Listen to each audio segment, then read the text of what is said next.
Dans leur écrin de feu, dans ces murs écarlates, ils sommeillent, enfouis dans la mémoire d'un peuple qui leur doit tant. Contemple, mémoire de France, parmi ces stèles, ceux qui ont souffert, ceux qui ont passé pour que tu demeures. Contemple-les, ces sentinelles, ces combattants d'ailleurs, ces vainqueurs de l'ombre à jamais entrés dans l'histoire. Contemple-les et reconnais tes héros. Ici gisent les sentinelles de juin 40. Ici gisent les derniers gardiens de l'espoir, les premiers éclaireurs de la résistance. Le 17 juin déferle sur les routes de France en direction du sud une colonne de voitures fébriles, de visages assombris et inquiets, de valises remplies de regrets. À midi, les ondes relaient la voix d'un vieux maréchal appelant à la résignation. À 4 heures, un groupe d'hommes remonte la route qui vient de Lyon. Un unique cortège qui marche vers le nord, vers le front, vers l'ennemi. Depuis la région de Grenoble où ils étaient stationnés, les tirailleurs du 25e RTS ont reçu l'ordre de protéger Lyon, dans un ultime effort pour endiguer l'avancée allemande. Une ultime tentative pour protéger l'armée des Alpes qui tient encore face aux troupes italiennes. Notre dernier mot d'ordre est vaincre ou mourir, dira un de leurs officiers aux religieuses du couvent de Montlusin, où est aménagé à la hâte un poste avancé. Ce matin du 19 juin, 2 jours plus tard, le calme est trompeur. La rumeur bruit. Les Allemands ont pris Lyon, les premiers bataillons de la ligne de front au nord sont en repli. À Montlusin, les champs frissonnent, l'ennemi approche, il faut tenir. 3 heures, le chaos des balles, des obus.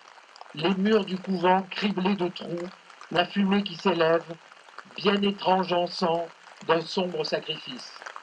L'ennemi entre dans la cour. Ceux qui ne sont pas morts sont faits prisonniers.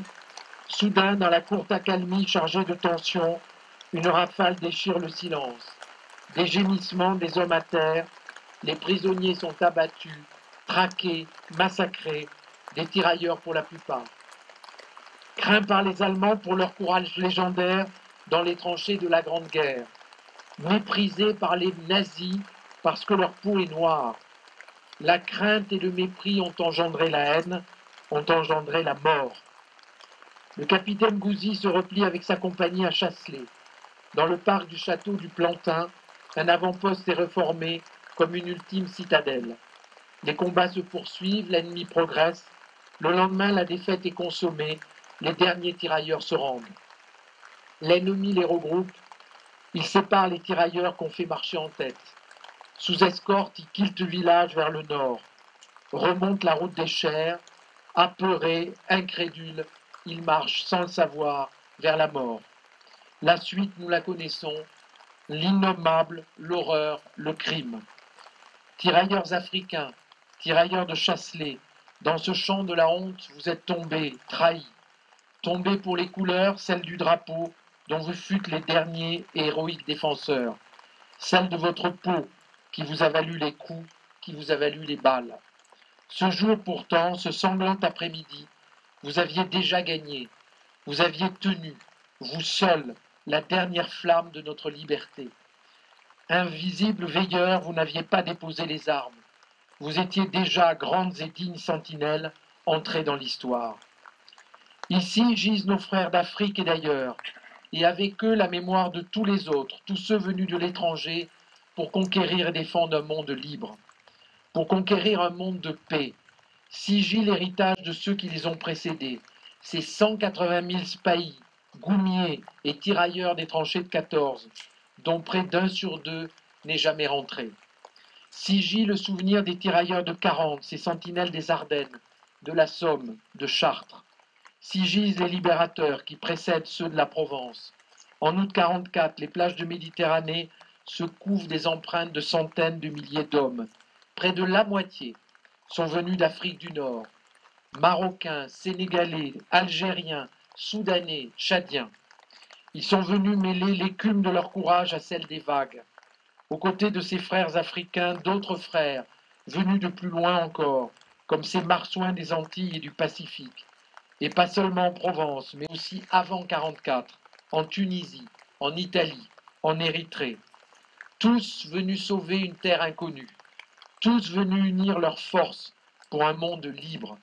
De tous ces peuples si éloignés, si différents, la guerre a fait naître une unique armée, un unique peuple, un peuple de frères. Il n'y a plus de racisme quand vos frères tombent côte à côte sur les champs de bataille, dira Ira Cissé, tirailleur. On ne choisit pas un frère comme on choisit un ami. On le reçoit, on l'accueille, on souffre et on se donne avec lui. Un frère est infiniment plus qu'un ami. Mamelouk des guerres napoléoniennes, tirailleurs sénégalais de Sedan, tirailleurs nord-africains, Goumier, Tabor et Marsouin des grandes guerres, harkis de la guerre d'Algérie, ouvriers de toute nationalité au service des armées, tous ont pris leur part pour la France. Et la France a une part d'entre tous. Ils sont ses visages, ils sont sa grandeur. Mesdames et messieurs, si gissent les suppliciés, les martyrs, les injustes victimes d'un massacre sans but, un massacre sans cause, par des soldats du rang, de l'armée régulière, de banals bourreaux, comme souvent la pire cruauté sous de simples atours.